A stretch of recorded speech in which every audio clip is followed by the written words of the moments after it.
அவர் பேசும்போது சொல்கிறாரு, பாஜகவை விமர்சிக்கிறார் இல்லையா, ஒன்றிய பாஜகவை. அவங்க வந்து தேவையில்லாமல் இங்கே என்ன பின்னால் பலமே இல்லைங்கிறதுனால உள்ள கட்சிகளை நீ வந்து அடிமைப்படுத்த பார்க்குற என்று சொல்கிறார்.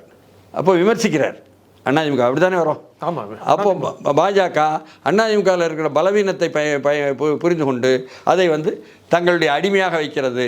இதெல்லாம் தமிழ்நாட்டில் நடக்காதுன்னு சொல்கிறார். அதுக்கப்புறம் என்ன செய்கிறார், இன்னொரு பக்கம் பின்னால் என்ன செய்திருக்காரு, அவர் பேசும்பொழுதே ஒரு பக்கம் அண்ணா கை காட்டுறாரு, எம்ஜிஆர் கை காட்டுறாரு. புதிய அறிமுகமாக இல்லையா? ஏன் அது வெற்றி கழகத்துக்கு அண்ணாவும் எம்ஜிஆரும் புதிதாக வந்தால் அண்ணாவும் எம்ஜிஆரையும் தூக்கி பிடிக்கக்கூடிய கட்சியையோ கட்சியுடன் கூட்டணியோ அல்லது அந்த கட்சியின் தொண்டர்களை ஈர்ப்பதையோ, அந்த தொண்டரெல்லாம் விரும்பி போயிருக்கான் பாஜகவோட சேர்ந்ததை சொல்கிறாரா? அப்போ என்ன அர்த்தம்? அவங்களையெல்லாம் வந்து இதுக்கு இதோ மாற்று வழி இருக்கிறது என்று அழைப்பதாக பொருள்.